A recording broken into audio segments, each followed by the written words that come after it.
ওনাকে জুলাই যোদ্ধা বলে এক ধরনের গালি দিয়ে বেধড়ক মারধর করে। আমি জুলাই যোদ্ধা দেখে আমার ওরা ছোট মারছে। সিলেটে চায়ের দোকান খোলা নিয়ে অন্তর্বর্তীকালীন সরকারের গেজেটভুক্ত জুলাই যোদ্ধাকে এক পুলিশ সদস্য মারধর করে আহত করার খবর পাওয়া যায়। শনিবার ভোরবেলা নগরীর জিতু মিয়ার পয়েন্টে চায়ের টং দোকান খোলা নিয়ে এই ঘটনা ঘটে। এই ঘটনায় পুলিশের মারধরে আহত হন জুলাই যোদ্ধা ইসমাইল উদ্দিন। জানা যায় শনিবার ভোরবেলা নগরীর জিতু মিয়ার পয়েন্টে চায়ের টং দোকান খোলেন ইসমাইল উদ্দিন।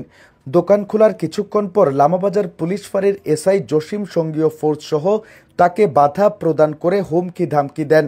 ইসমাইল উদ্দিনকে মারধর করতে থাকেন। ঘটনার তীব্র নিন্দা জানিয়েছেন বৈষম্যবিরোধী ছাত্র আন্দোলন, সিলেট জেলা কমিটি এবং জুলাই যোদ্ধাদের সহযোদ্ধারা। কথার এক পর্যায়ে উনি যখন জুলাই যোদ্ধাটা পরিচয় দেয় তখন এসআই জসিম উনি একটু ক্ষিপ্ত হয় এবং ওনাকে জুলাই যোদ্ধা বলে এক ধরনের গালি দিয়ে বেধড়ক মারধর করে। তো এক পর্যায়ে উনি যখন থাপ্পড় দেয় এসআই জসিমের হাত গড়ি পর্যন্ত ভেঙে যায়। এই ঘটনায় জুলাই যোদ্ধাদের পক্ষ থেকে নুরুল ইসলাম সিলেট মেট্রোপলিটন পুলিশ কমিশনারের কাছে একটি অভিযোগ দায়ের করেন। অভিযোগে উল্লেখ করা হয় ইসমাইল উদ্দিন জুলাই আগস্টের আগে সিএনজি অটোরিকশা চালিয়ে জীবিকা নির্বাহ করতেন। জুলাই আগস্টের আন্দোলনে তিনি মাথায় গুলিবিদ্ধ হয়ে গুরুতর আহত হন। পরবর্তীতে তিনি দীর্ঘদিন চিকিৎসা শেষে সুস্থ হয়ে উঠলে জীবন জীবিকার তাগিদে নগরীর জিতু মিয়ার পয়েন্টে ভাসমান একটি চায়ের দোকান করেন। আমাদের ইসলাম উদ্দিন ভাই জুলাই আগস্ট গণ অভ্যুত্থানে পুলিশ এবং ছাত্রলীগ দ্বারা আহত এবং ওনার মাথায় একাধিক স্প্লিন্টার এখনও রয়ে গেছে। উনি আগে সিএনজি চালিয়ে জীবিকা নির্বাহ করতেন। তো আন্দোলন পরবর্তী উনি অসুস্থ হওয়ার কারণে শেখঘাট পয়েন্টে ওখানে একটা চায়ের দোকান দেন। প্রতিদিনের মতো শনিবার ভোরবেলা দোকান খুলে বসলে লামাবাজার পুলিশ ফাঁড়ির এসআই জসিম সহ অন্যান্য পুলিশ সদস্যরা তাকে গিয়ে দোকান বন্ধ করতে বলেন। এসআই জসিম এসে এত সকালে দোকান খোলো কেন জানতে চেয়ে তাকে ভ্যান গাড়ি সহ তুলে নেওয়ার হুমকি দেন।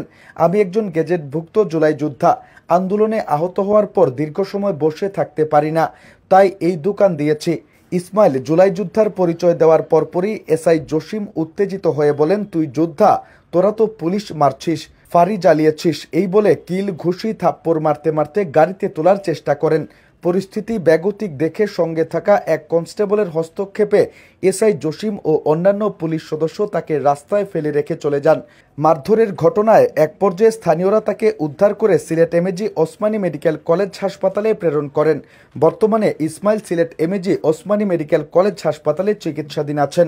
সিলেট মেট্রোপলিটন পুলিশের অতিরিক্ত উপ পুলিশ কমিশনার মোহাম্মদ সাইফুল ইসলাম বলেন, সিলেটে চা দোকান খোলার ঘটনায় তাৎক্ষণিক অভিযোগের প্রেক্ষিতে এক পুলিশ সদস্যকে বরখাস্ত ও ক্লোজড করে পুলিশ লাইনে স্থানান্তরিত করা হয়। পাশাপাশি 3 সদস্যের একটি তদন্ত কমিটি গঠন করা হয়েছে।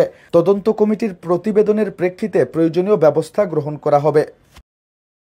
দ্রুত সময়ের মধ্যে যাতে দৃষ্টান্তমূলক একটা শাস্তি ওনাকে প্রদান করা হয়, যাতে পরবর্তীতে সিলেট তথা পুরো বাংলাদেশে যাতে কোনো পুলিশ প্রশাসন হোক কিংবা ফ্যাসিস্টের কোনো সহযোগী হোক, জুলাই যোদ্ধা কিংবা সাধারণ নাগরিকের উপর এইভাবে আপনার অবৈধভাবে যাতে কোনো ধরনের নির্যাতন করতে না পারে।